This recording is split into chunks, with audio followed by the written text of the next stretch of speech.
How would you like a 15% discount to my daily email, the stack of stuff, the show notes, discounts to the conference, all of that? All you need to do is text the word show to 33777.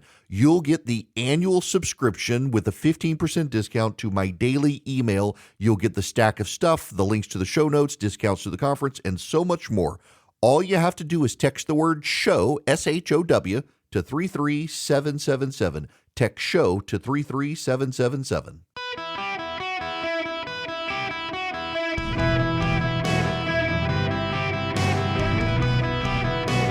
Welcome to the Eric Erickson Show podcast, Hour 1.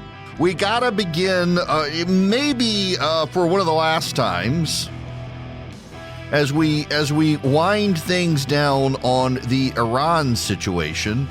It's just kind of an interesting dynamic here. The Iranian situation continues to play into the president's hands. It's kind of a genius move what the president did. And, you know, I understand the reaction from some quarters when you call Donald Trump a genius. I don't believe he plays 4, 5, 6, 7, 8, 9, or 10-dimensional chess. But occasionally the president hits on something that is a very good idea. That, by the way, so many of the experts say is a terrible idea. And so, for example, embargoing the embargo. The Iranians said we're going to close the Strait of Hormuz except to ships that pay us a toll and come through Iranian waters. And then you can exit the Persian Gulf or enter the Persian Gulf. And really, it's like the Roach Motel. You can go in, but you can't get out. So a ship goes into the Persian Gulf through the Strait of Hormuz. Iran has no problem, but on their way out, they're not allowed out unless they pay Iran. So what does the president of the United States do? Says, well, we're going to stop those ships from exiting the Strait of Hormuz.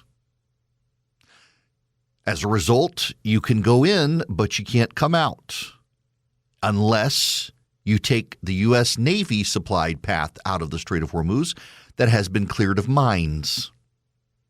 If you take the Iranian path, not only do you risk running into a mine, but you also can't get out of the strait. You wire Iran $2 million, $4 million, depending on your load of oil, and you're stuck.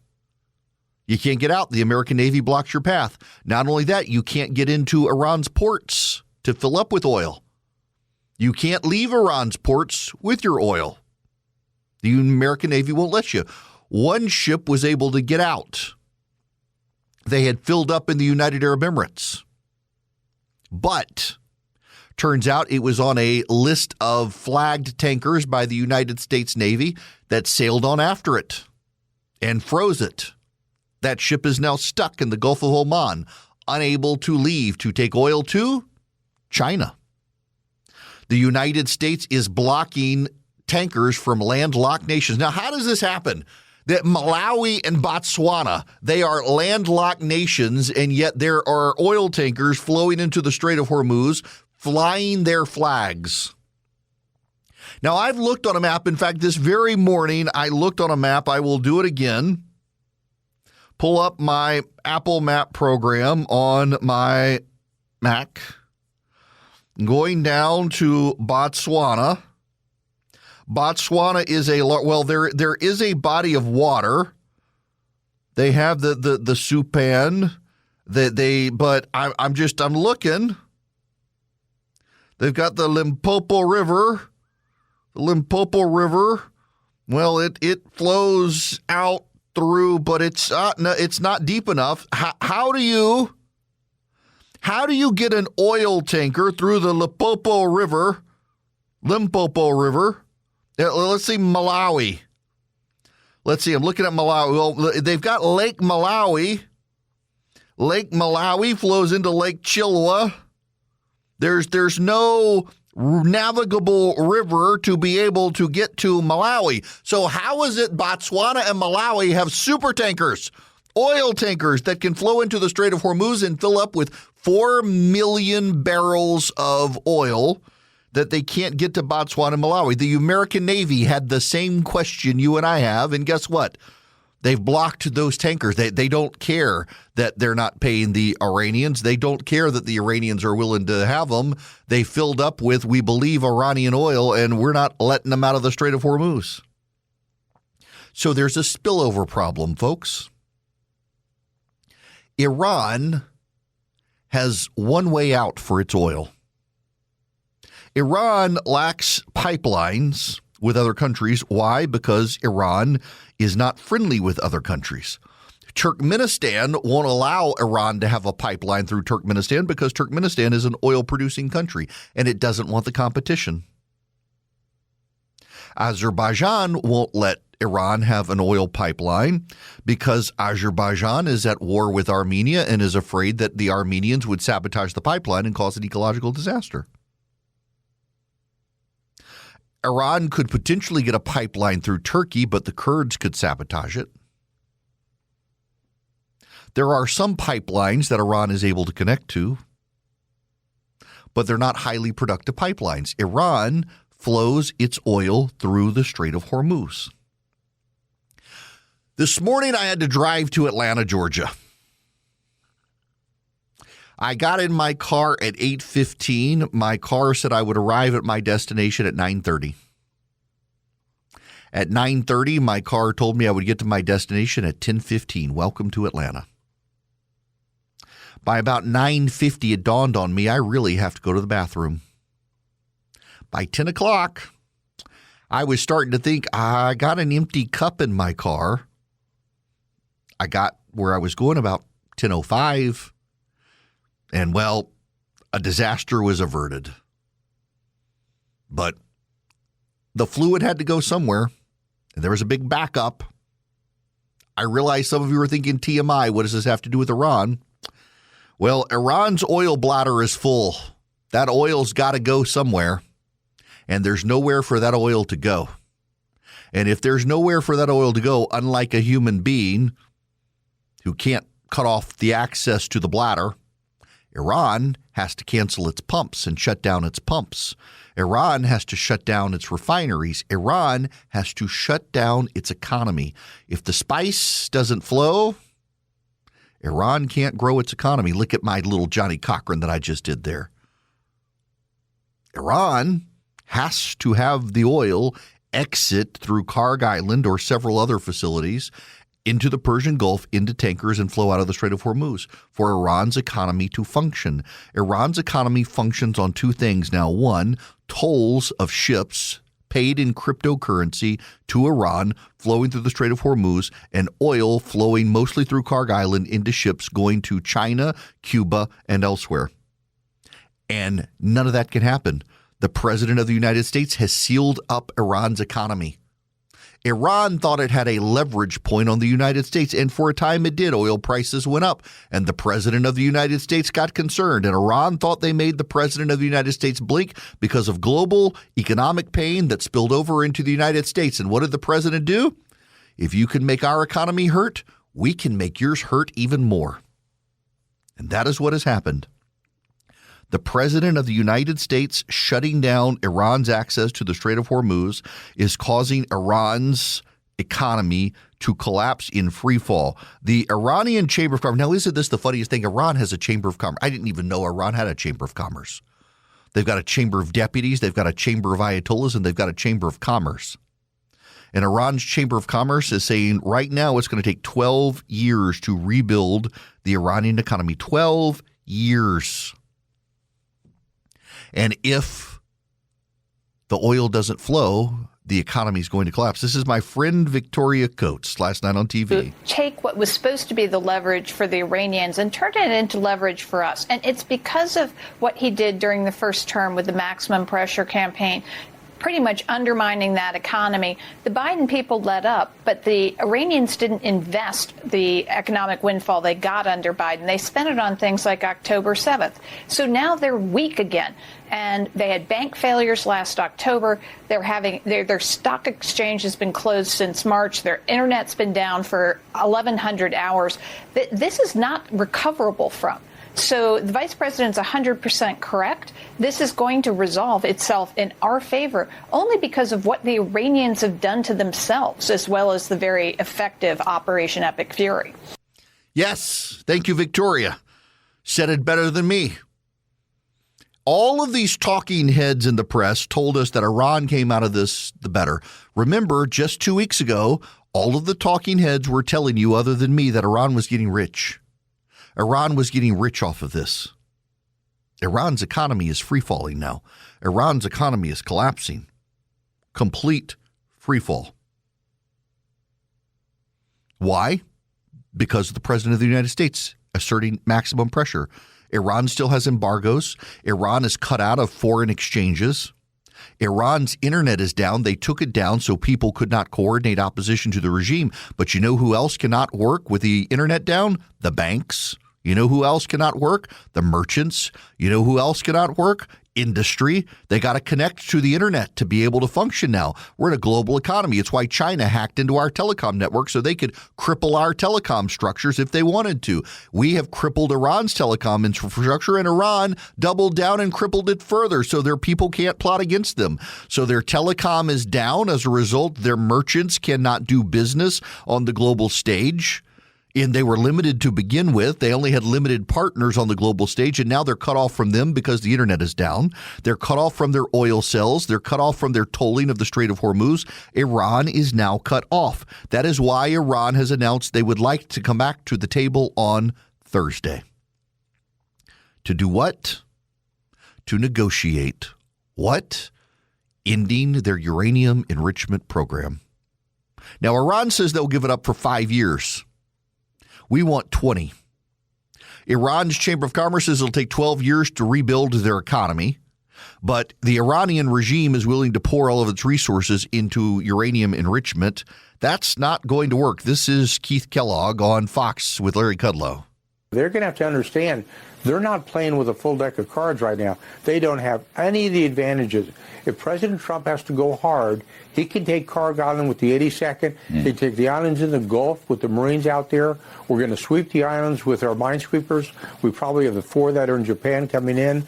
We have the littoral combat ships with their ability to minesweep as well. We're going to clean the straits up real well. And if they shoot at one of our ships or they shoot at one of the ships coming through there, they've made a huge mistake.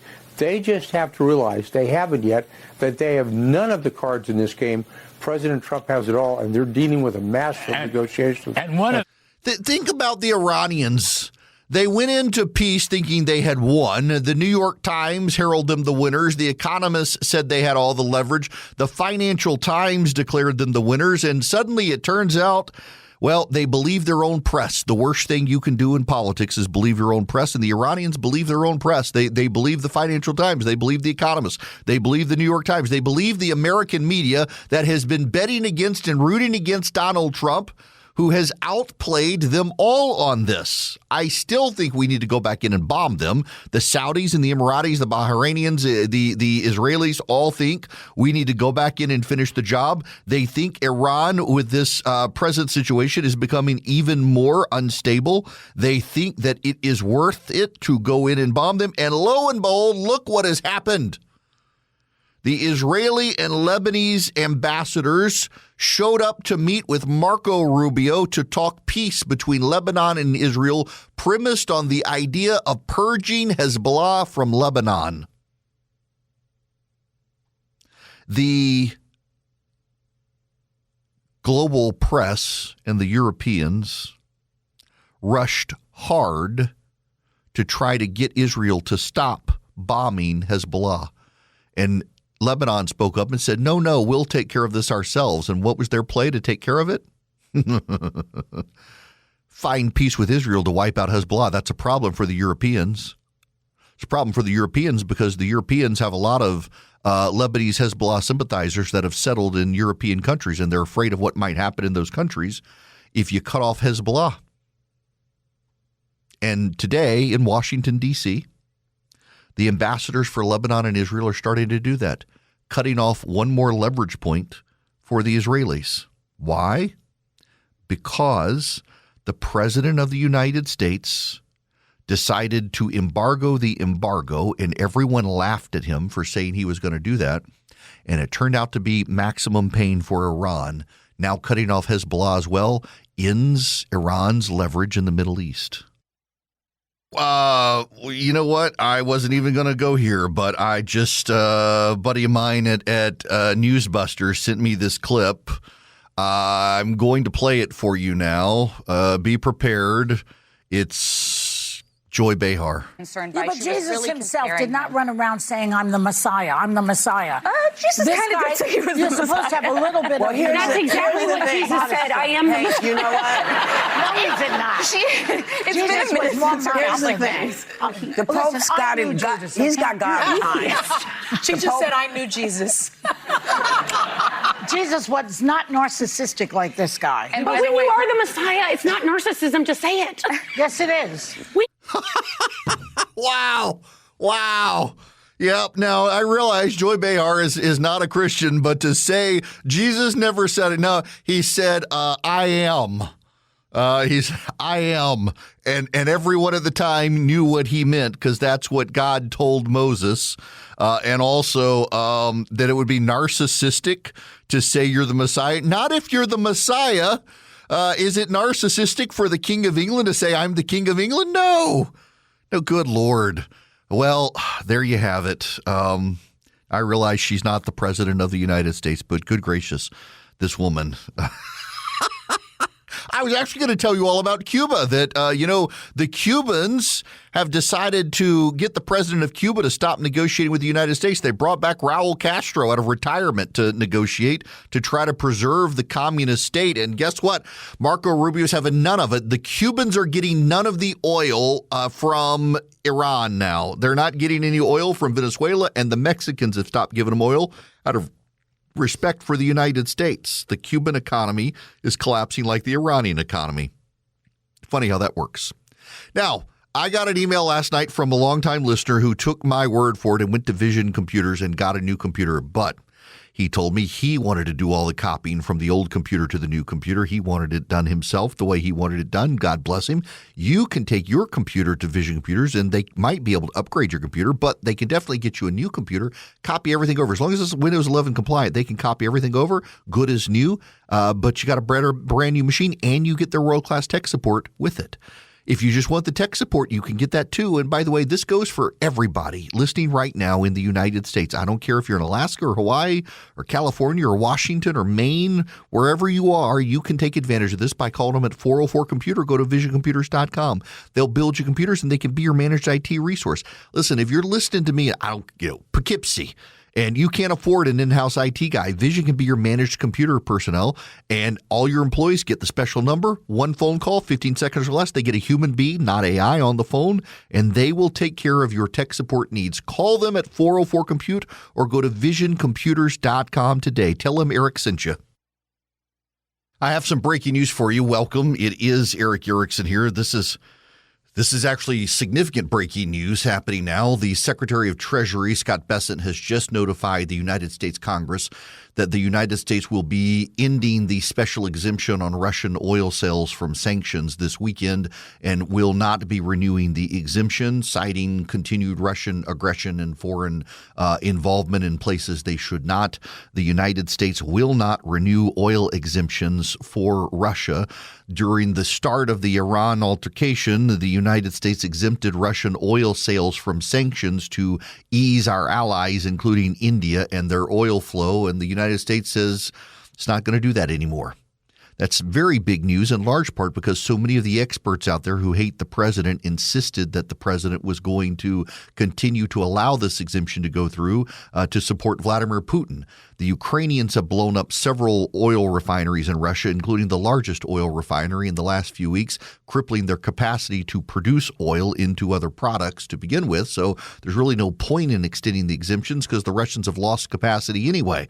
This is big news, though, because so many of the experts insisted that this would not happen. And yet here is Scott Bessent in a letter now this morning to Congress in the last 30 minutes telling them that we will reimpose sanctions on Russian oil starting this weekend and not to expect a renewal of the exemption.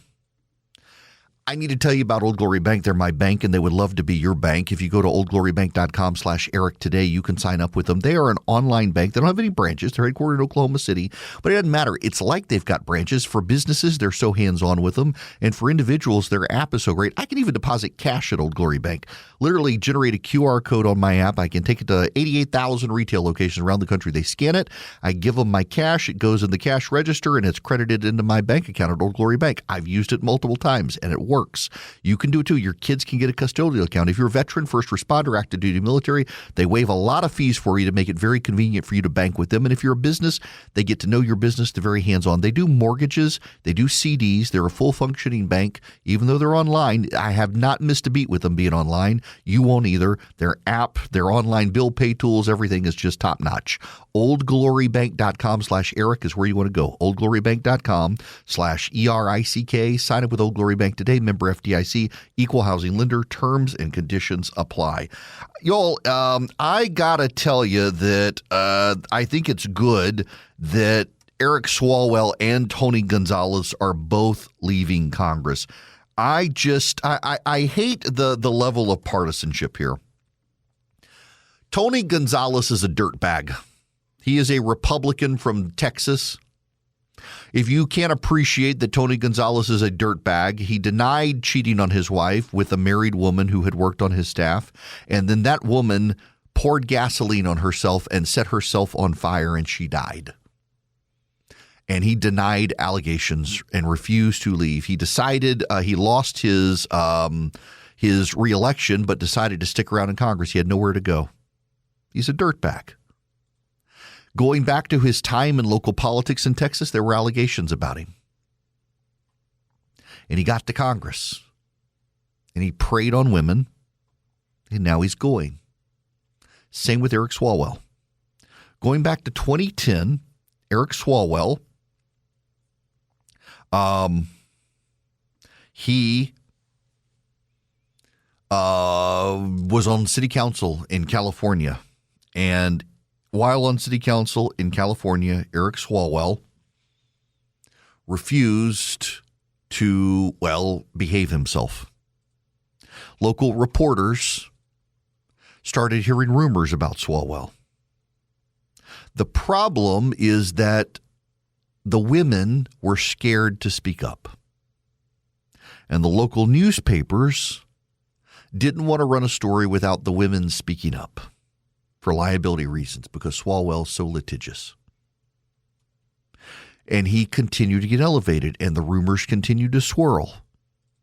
And he made his way to Congress, and the rumors continued to swirl. And today the Democrats, including Nancy Pelosi, are like, we didn't know. We had no idea. Yes, you did know. You knew Nancy Pelosi, or you should have known as former Speaker of the House, because numerous women who worked for the United States Congress were speaking out about Swalwell behind the scenes, and they were scared to go public. This is the most bizarre part of this to me. In a Me Too world where women are supposed to have women's backs, the former Speaker of the House of Representatives, who presided during a time that Eric Swalwell was a representative, did not have the backs of the women's staffers because, God forbid, they should challenge the power of the majority at the time with the Democrats in charge. It was all about protecting the precious.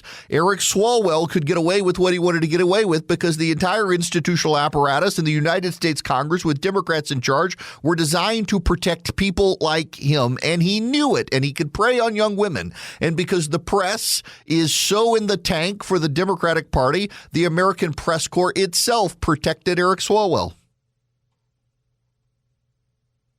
They covered for him. Brian Stelter on CNN is acting like it's some major coup of investigative journalism that they reported on Eric Swalwell. CNN reported on Eric Swalwell in 2017. They just refused to use his name because they couldn't confirm the reporting. How many women have been preyed upon by Eric Swalwell since 2017? How many people have engaged in this predatory behavior in Congress and gotten away with it because the leadership allowed them to. By the way, this goes for the Republicans as well. This is a double-edged sword here. If you're going to deal with and blast Eric Swalwell, you got to deal with Tony Gonzalez. And the Republicans were not bringing pressure to bear on Tony Gonzalez because with a narrow margin in Congress, they were scared of disrupting the narrow margin. But it's not just that. There's Corey Mills. On February 21st of last year, reading from Wikipedia with all the relevant news links attached, the Metropolitan Police Department of the District of Columbia announced they were investigating an alleged physical assault of a woman by Corey Mills at his luxury penthouse. Although she listed the same address as her home, the woman was not Mills's wife. The police report described Mills as her significant other for over a year. According to the police report of the incident, the alleged victim stated Mills grabbed her, shoved her, and pushed her out the door. He was not arrested because the victim recanted details of the incident.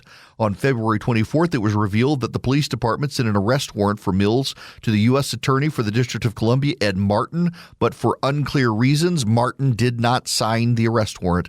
This led to an MSNBC producer speculating it was because Martin wanted to go easy on a Republican member of Congress. Martin denied any wrongdoing. On August 6, 2025, media outlets reported Lindsay Langston, a Republican Party of Florida committee member and Miss United States 2024, filed a lawsuit alleging Mills threatened to release nude videos of her after she ended their relationship and that he threatened to harm any future romantic partners of her. Langston told Columbia County Sheriff's Department she was in a relationship with Mills from November 2021 until February 2025, ending it after seeing reports of his alleged assault. So it was on someone else.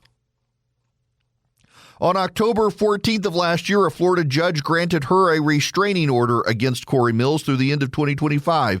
The order was issued by the judge after he concluded that, quote, the woman was either a victim of dating violence or she had reason to believe she was in danger of becoming a victim of dating violence. So do you understand this? Mills is married to Rana al-Sadi, an Iraqi refugee, naturalized American citizen who served the Trump administration. They have two sons. In May of 2025, he told The Blaze they were going through divorce proceedings for 2.5 years. They had been separated for 3 years. He told a girlfriend that he was still married but separated from his wife. He's got a luxury Maryland Avenue penthouse in Washington, D.C. with a rent of $20,833 a month.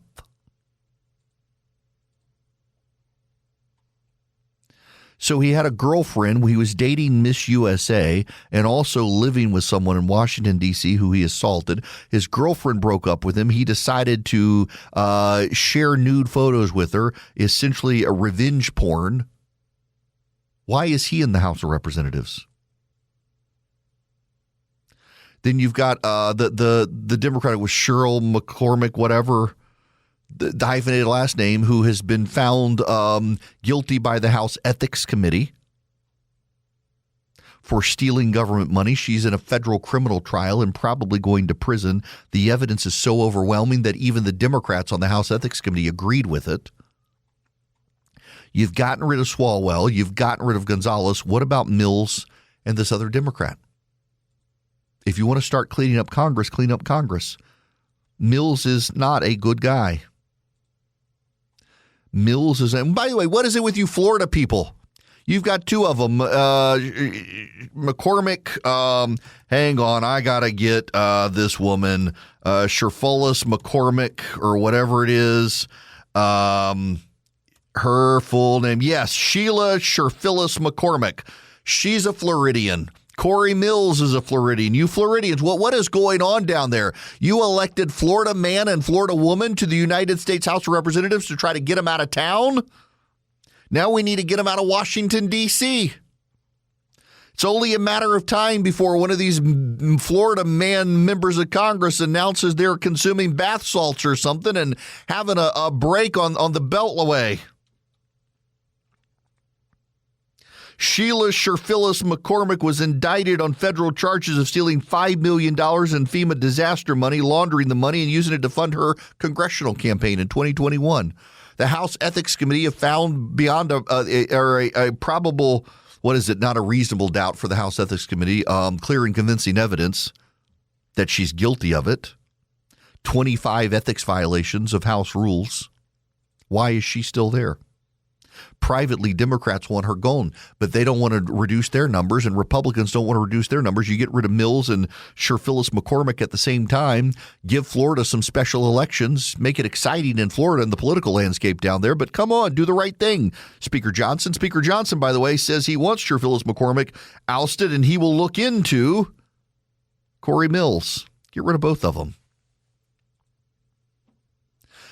Congress protects their own. Ruben Galeo now is under speculation because he's been Swalwell's wingman so many times. For Ruben Galeo, the senator from New Mexico or Arizona, to come out and say, I had no idea he was such a dirtbag. You've been with him in private repeatedly, overseas and in the United States, going to parties with him. What we're seeing now is peak power protection. Neither party wants to do the right thing and risk their coalition. Neither party wants to do the right thing and risk reducing their numbers in Congress. They put power over doing the right thing. And you, as a citizen of the United States, get the Congress you elect, because there are some of you listening right now, maybe a significant number of you, who are okay with this because having control is more important than the character and ethics. And then you complain about the character and ethics that people bring to Washington, D.C., except you're complicit in it. That's the problem here. Everybody doesn't want to do disarmament. They want everybody else to do it too. They don't want to just do the right thing. And more Americans, as a result, are turned off by Washington, D.C. and turned off by politics and tuning out of politics. You got coalitions of people collapsing and falling out of politics because they see the people in power and those who support them refusing to do the right thing. Protecting their precious, protecting their power, protecting their access, making excuses for it. Eric Swalwell was a predator, preying on women in Washington, D.C. and in California as well, and the Democrats kept giving him a pass. And now the smug Democrats are like, see, we take care of it. When it comes out that one of ours is a dirtbag, we do something. No, you actually protected the guy. You all knew it wasn't. Stop trying to be smugly self-righteous. The Republicans and the Democrats alike are this bad. When you keep looking in the mirror and thinking, well, my side is better, more ethical, and more pure. It's what both sides say to sleep well at night when they're both crowded with a bunch of dirtbags, and none of them actually want to stand up and do the right thing. And what happens is the American people get jaded and tune out of politics, and then we keep electing the worst of the worst because only the worst people who are willing to excuse and enable the worst behaviors are willing to participate in politics. And the country gets what it deserves. This is playing out on a national scale. You look at New York City or California and you think, well, they're getting what they deserve. They voted for it. You and I are getting what we deserve because the majority of people keep voting for these dirtbags to go to Congress. People don't care about character anymore. They're all these Republicans who are willing to give Trump a pass on everything he does. We're willing to impeach Bill Clinton. And now they're like, well, the Democrats didn't care about character. Why should we? And now we all look around like, my gosh, what has happened to this country? Well, what happened to this country is you got comfortable excusing your own side and the other side got comfortable excusing their side. Character no longer counts. And you get a bunch of corruption in Washington, D.C. And then normal Americans tune out of politics, and so only the people who care the most and idolize politics participate so heavy-handedly, and then you don't care about your side's character because the other side doesn't care about their side's character, and the cycle repeats itself over and over and over all the way down. The ratchet never goes the other way. This hour of the program is brought to you by Van Allen Golf, maker of excellent golf equipment. VanAllenGolf.com. Text golf to 33777, and you can also get the link there. Check them out on Instagram at Van Allen Golf. I love their putter. Now, speaking of golf, I want to settle this once and for all because some of you disagree with me. I saw John Root on Twitter arguing that Rory McIlroy had an unfair advantage at the Masters. So the story is that for multiple weeks on end, Rory McIlroy flew up to Augusta National, played the course before the Masters, and then flew home in the evening and did it a lot over 3 weeks. And that gave him that much access. He gave up certain tournaments to go do that. Those of you who are upset about this, I guess you're socialists at heart, that, he gave up other opportunities and other people couldn't do that. That's not fair.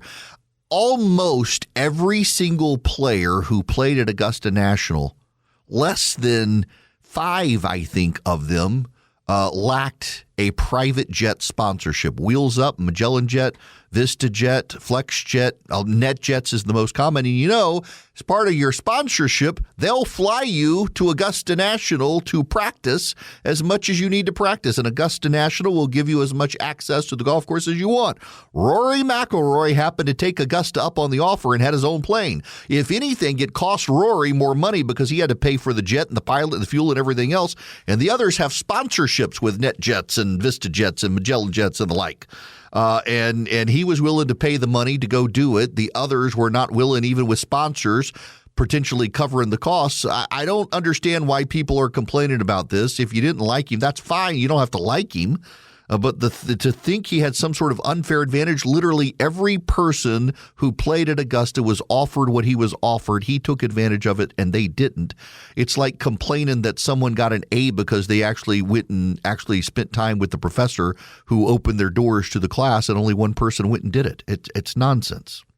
What's not nonsense is the Perfectly Snug mattress topper that you can go to perfectlysnug.com/Eric and get. The Perfectly Snug mattress topper. It's like an air conditioner for your bed. I used the cooling function last night because somebody in my house, I will not say who, turned off the air conditioner and let the downstairs warm up, and I turned on the Perfectly Snug air conditioning system, and it uses fans and it blows cool air through the mattress topper, and it was delightful. I slept nice and cool all night.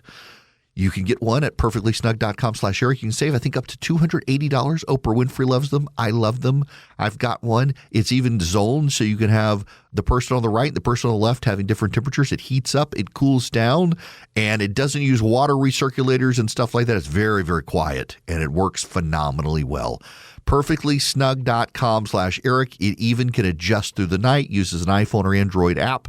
perfectlysnug.com/Eric, ERICK. Check them out today. Sleep well at night.